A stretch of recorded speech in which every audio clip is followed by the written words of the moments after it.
약속을 하고 만남의 장소에 가보면 한 사람은 늦게 오고 한 사람은 빨리 올 수밖에 없습니다. 그래서 빨리 온 사람이 누군가가 먼저 기다려야만 합니다. 저도 제 아내와 교제할 때 누가 더 먼저 많이 기다렸는가를 물어보았습니다. 그랬더니 제 아내가 하는 얘기가 제가 더 많이 기다렸다는 것입니다. 역시 그러면 그렇지. 제가 먼저 와서 집사람을 기다렸던 적이 더 많았다고 얘기하던데 아무래도 제가 더 많이 좋아했던 모양입니다. 그때의 느낌이 어렴풋이 생각이 납니다. 지루하게 기다렸던 그때의 심정. 기다리는 것은 쉬운 것이 아니고 매우 힘든 일입니다. 초조하게 오기로 약속된 사람을 기다렸던 마음. 당시에는 무조건 기다릴 수밖에 없었죠. 중간에 연락할 방법이 없었기 때문이었습니다. 기다리다가 돌아갈 수도 없는 것이었습니다. 왜냐하면 늦었지만은 올 것이 분명했기 때문에 중간에 포기할 수도 없었고 끝까지 지루하게 기다렸던 기억이 납니다. 작곡가 장일남 선생이 작곡한 기다리는 마음이라는 유명한 가곡이 있습니다. 한국인이 좋아하는 가곡 중에 하나인데 이 가곡의 가사는 이러합니다. 일출봉에 해 뜨거던 날 불러주어 월출봉에 달 뜨거던 날 불러주어라고 하면서 자신을 불러주기를 간절히 기다리는 마음이 표현되어 있는 가곡입니다. 이 곡을 작곡한 장일남 선생은 황해도 해주 출신, 단신으로 월남에서 연평도에서 살고 있었습니다. 바다 건너 고향 땅을 바라보면서 언젠가는 고향 땅에 돌아갈 수 있겠지, 언젠가는 부모님을 만날 수 있겠지라고 하면서 기다리며 그리워하는 삶을 살았던 것입니다. 그런데 오늘 이 가사에 나오는 월출봉은 바로 목포에 있는 유달산에 있는 봉우리를 가리키는 것입니다. 제주도에서 바다를 건너 육지로 올라온 제주민들이 목포에 도착해서 제주도에 두고 온 사랑하는 사람을 그리워하면서 불렀던 시들이 오랫동안 내려오고 있었는데 이 시를 토대로 작사된 것이 이 노래인 것이고 이 작사된 시를 보는 순간 그리워하는 마음이 통해서 장일남 선생이 곡을 붙여서 우리 모든 사람이 좋아하는 가곡으로 만들어지게 되었습니다. 이 곡의 후반부에 보면 기다려도 기다려도 네 모지 않고 빨랫소리 물레소리에 눈물 흘렸네. 기다려도 기다려도 끝내는 만나지 못한 애절한 그리워하는 마음이 담겨 있는 것이 이 노래였습니다. 그런데 기다리는 것이 이런 것만이 아니죠. 여행 계획을 채워놓고 기다리는 마음, 그리고 결혼식 날짜를 잡아놓고 기다리는 마음, 아팠던 몸이 다 완쾌가 되어서 퇴원 날짜를 잡아놓고 기다리는 마음, 얼마나 기쁘고 행복한 기다림이 되겠습니까? 여러분은 어떠한 기다림의 삶을 살아가고 있는가? 오늘 나의 삶은 어떠한 기다림의 삶인가? 우리의 모습을 한 번은 되돌아봐야 합니다. 12월은 성탄절을 앞에 둔 4주간의 기간을 대림절 기간이라고 합니다. 그래서 이 대림절은 다시 오시는 예수님을 기다리는 계절이라고 부릅니다. 오늘 말씀에도 보면 기다리는 모습이 잘 표현되어 있습니다. 오늘 말씀은 데살로니가전서 3장 9절 이하의 말씀, 사도 바울의 2차 전도 여행을 배경으로 하고 있습니다. 사도 바울이 2차 전도 여행 때 아시아에서 바다를 건너 유럽으로 복음을 전하게 됩니다. 유럽에 도착한 사도 바울은 유럽의 첫 성 빌립보에 복음을 전합니다. 빌립보에서 복음을 전하다가 두 번째 찾아간 도시가 바로 오늘 말씀의 배경이 되는 데살로니가입니다. 데살로니가에서 사도 바울은 석주간 머물면서 복음을 전합니다. 예수가 그리스도의 심을 많은 사람들에게 증거할 때 경건한 헬라인, 적지 않은 기부인들이 복음을 받아들여서 예수를 믿게 됩니다. 데살로니가에서는 다른 도시와는 달리 그래도 상류층 인사들이 예수를 받아들여서 교회를 다니고 복음을 믿게 됩니다. 그런데 유대인들이 이 일을 시기하게 됩니다. 그래야 폭동을 일으키고 소요를 일으키고 성을 소란스럽게 합니다. 예수 믿는 사람을 핍박하기 시작합니다. 바울은 얼마나 다급했는지 데살로니가에서 한밤중에 급하게 도망쳐 나와야만 했습니다. 보따리도 챙기지 못하고 짐도 챙기지 못하고 살아남기 위해서 한밤중에 급하게 데살로니가를 도망쳐 나와야만 했던 것이 데살로니가에서 있었던 사건이었습니다. 이곳을 급히 빠져나온 바울은 교회 소식이 너무나 궁금했습니다. 그 폭동 가운데 교회는 안전한가? 그런 소요가 일어났는데 성도들은 다치지 않았는가? 성도들은 믿음 생활을 잘하고 있는가? 교회는 특별한 시험이 없었는가? 교회의 소식이 너무나 궁금했던 것입니다.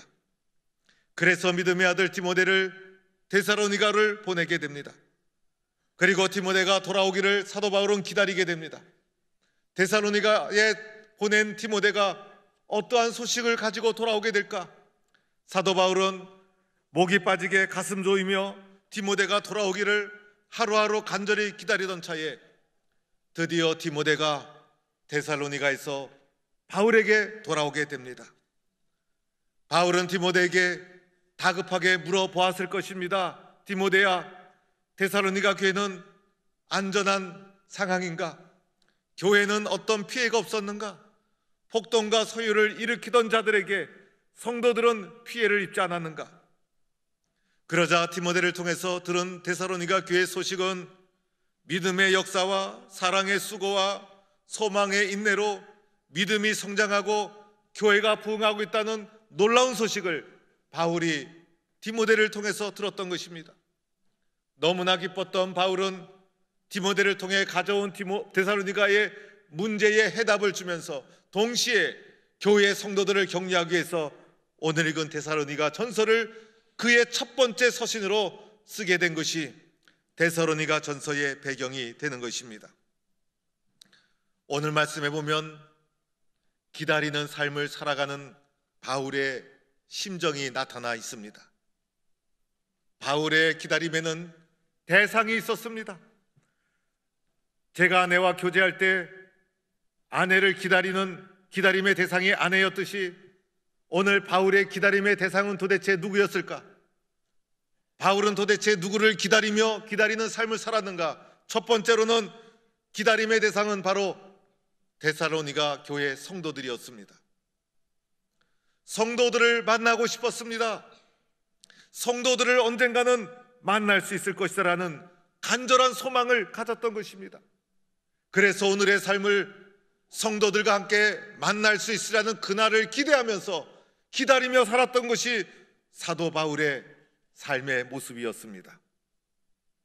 오늘 11절 말씀에도 우리 하나님 아버지 그리고 주 예수님께서 우리 길을 너희에게로 갈 수 있게 하실 것이다. 그래서 사도 바울은 데살로니가 교회 성도들을 만날 것이라는 기대감과 믿음을 쳐버리지 않았어요. 만날 가능성이 점점 희박해질지라도 낙심하거나 포기하지 않았어요. 하나님 안에서 우리는 언젠가 다시 만날 것이다. 하나님이 우리의 길을 인도해 주실 것이다. 예수님 안에서 성도들을 다시 만나게 될 것이다. 기대감과 소망, 이것을 잃지 않고 그날이 되기까지 살아간 것이 사도 바울의 모습. 오늘을 살아가는 우리들이 지금 이 순간 헤어지는 것은 아니지만은 우리들은 언젠가는 다시 만난다는 소망과 기대감을 가지고 살아가는 것입니다. 마침내 그리스도 예수 안에서 우리들은 언젠가는 다시 만날 것이다. 그리스도 예수 안에 있는 성도들은 다시 만날 날이 있을 것이다. 이런 소망과 기대감을 가지고 오늘을 살아가고 있는 것입니다. 두 번째 기다림의 대상이 있었습니다. 그것은 바로 예수 그리스도였습니다. 예수님을 다시 만날 것이다. 예수님께서 우리 가운데 다시 오실 것이다.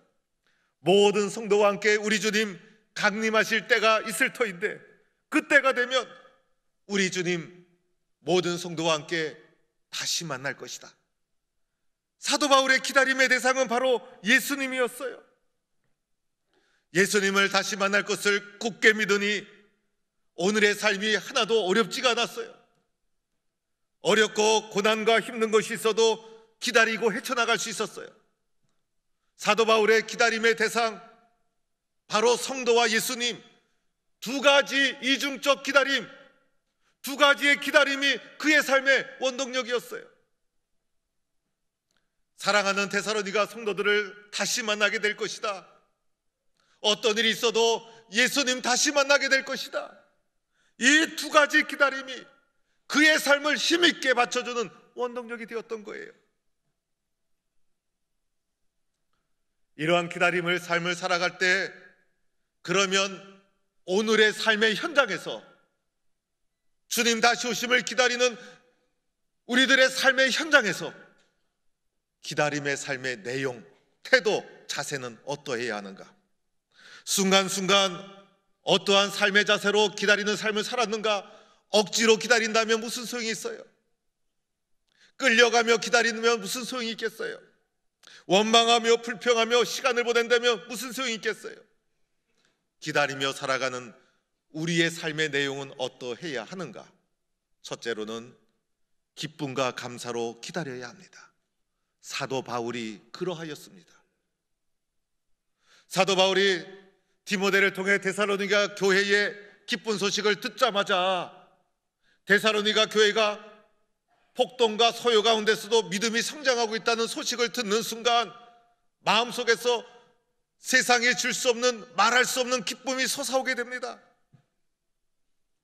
오늘 말씀해 보니 너희로 말미암아 모든 기쁨으로 기뻐하노니, 데살로니가 교회 성도들로 말미암아 말할 수 없는 기쁨이 내 속에서 솟아 올라오니 능히 어떠한 감사로 하나님께 보답할까? 이 기쁨이 모아져서 하나님에 대한 감사의 마음으로 올려지고 있는 바울의 모습을 보게 됩니다. 속에서 기쁨이 올라오고 말할 수 없는 감사가 고백되어지고, 이 고백과 감사가 데살로니가 교회 성도들을 다시 만나는 그날까지, 다시 오시는 예수님을 만나는 그날까지 사도 바울의 기다림의 삶의 내용이었던 것입니다. 여러분, 기쁨이 있으면 기다릴 수 있죠. 감사가 넘치면 세상의 어려움 아무것도 아니죠. 이 기쁨과 감사로 사도 바울은 기다림의 순간순간의 삶을 헤쳐나갔던 거예요. 두 번째 기다림의 내용이 있습니다. 그것은 바로 기도였어요. 오늘 말씀해 보니 주야로 심히 간구함은 그냥 기다린 것이 아니었다는 거예요. 밤낮으로 간절히 기도했어요. 주야로 심히 기도했어요. 밤낮을 가리지 않고 간절하게 뜨겁게 기도했어요. 이것이 바울의 기다리는 오늘의 삶의 모습이었어요. 특별히 데살로니가전서 기도를 강조하는 책이에요. 오늘 말씀에도 주야로 심히 간구함을, 데살로니가전서 5장 17절 쉬지 말고 기도하라, 데살로니가전서 5장 25절 형제들아 우리를 위하여 기도하라, 끊임없이 기도를 강조해요. 오늘 말씀해 보니 바울의 기도의 내용도 나와요. 기도의 내용은 주님, 데살로니가 교회가 폭동들에 의해서 위험에 처해져 있습니다. 저들의 믿음을 보충하여 주옵소서. 저들의 믿음을 지켜 주옵소서. 저들의 믿음을 주님께서 채워 주옵소서. 이것이 바울의 기도의 내용이었어요. 그러다 보니 밤낮으로 쉬지 않고 간절히 기도할 수밖에 없었던 거예요. 오늘 혼탁한 이 세상, 믿음을 잃어버리기 쉬운 어려운 이 세상 살아가고 있는 이때에 기도하지 않으면 어떻게 하겠어요? 기도하다 보니 기다림을 능력 있게 헤쳐나갈 수가 있었던 거예요. 세 번째로 기다림의 내용은 사랑이었어요. 사랑의 마음으로 기다리고 있었던 거예요. 오늘 말씀에도 보면 주께서 우리가 너희를 사랑한 같이 너희도 피차간 내 모든 사람에 대한 사랑이 더욱 많아 넘치게 하사. 사랑의 모델은 우리를 향한 주님의 사랑, 예수님의 우리의 사랑의 모델. 그래서 주님의 사랑을 본받아서 나도 너희를 사랑하노니 이 사랑으로 너희도 피차 사랑해라. 예수님의 사랑, 그 예수님의 사랑을 보고 배워야 합니다. 예수님의 사랑으로 사랑하는 것이에요. 이 사랑이 우리 가운데 넘쳐서 다른 사람에게까지 사랑의 영향력을 미쳐야 한다는 것이에요. 세상을 이길 수 있는 능력은 예수님의 사랑인 것이에요. 뜨겁게 사랑하고 넘치게 사랑해야 되는 거예요. 사랑을 많이 받아야 또한 사랑을 줄 수 있는 거예요. 예수님의 사랑을 받아야 예수님의 사랑이 무엇인지 알게 되는 거예요. 그래서 우리가 주어야 될 사랑이 무엇인지를 알고 줄 수가 있는 거예요. 사랑은 많이 받아도 부족함이 없는 거예요. 많이 받으면 받을수록 좋은 것이 예수님의 사랑, 이 넘치는 사랑으로 기다림의 삶을 채워져 가고 있는 거예요. 그냥 시간을 보내는 것이 아니라는 거예요. 그 결과 무슨 결과를 기대하게 될까? 이러한 기다림의 결과는 하나님 우리 아버지 앞에 주님 오시는 그날에 거룩하고 흠이 없게 나타나게 하려 함이니라. 흠이 없고 거룩한 모습으로 온전한 자로 나타나게 하기 위하여 주님 오시는 그날까지 기다림의 삶을 기쁨과 감사로, 뜨거운 기도로, 열심 있는 사랑으로 하루하루 순간순간 채워져 가야 한다는 것입니다. 사랑하는 성도 여러분, 지난해 가을에 말씀으로 돌아가자라는 슬로건으로 성경 통독 신약을 했어요. 작년에 신약했으니까 올해는 뭐예요? 구약. 성도들은 신약도 먹고 구약도 먹고 약을 잘 드셔야 돼요. 약을. 그런데 특별히 이 구약 통독을 가을에 하려고 하다가 새생명 축제 전도 행사 진행하다가 날짜를 못 잡다가 올해를 넘기면 안 될 것 같아서 날짜를 딱 잡고 보니까 대림절 기간이네. 너무너무 잘 됐어요. 너무너무 잘 됐어. 어쩌면 주님께서 이렇게 날짜를 딱 맞춰주셨을까? 기다림의 기간, 대림절 기간에 그냥 기다리지 않고 성경 통독하며 새벽마다 매일마다 기다리게 하시니 얼마나 좋은가. 참 주님이 계획하신 일이라는 느낌이 들어요. 성경 통독하다 보니 우리의 마음의 말씀이 자꾸 채워지는 거예요. 참석만 하면 말씀을 안 들을 수가 없어. 그래서 열심히 마음속에 말씀이 채워지고, 우리의 마음에 무엇이 채워져야 합니까? 도대체 우리의 마음에 무엇이 채워져야 합니까? 주님의 말씀, 생명의 말씀이 채워지니 얼마나 좋은가. 그리고 새벽마다 엎드려 기도하는 거예요. 평소에도 기도하지만은 기도의 끈을 놓치기가 쉬운데 새벽의 자리에 억지로라도 엎드려 기도하게 만드니 얼마나 좋은가.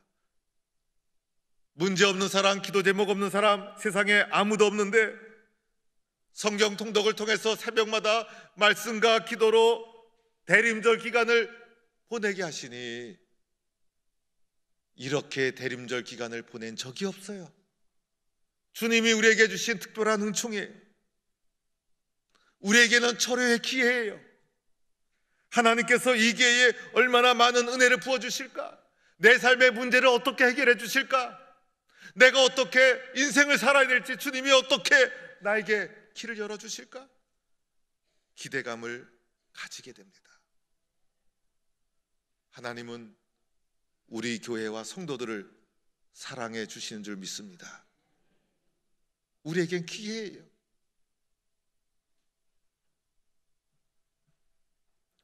오늘을 살아가는 우리들, 삶 자체가 기다리는 인생이에요.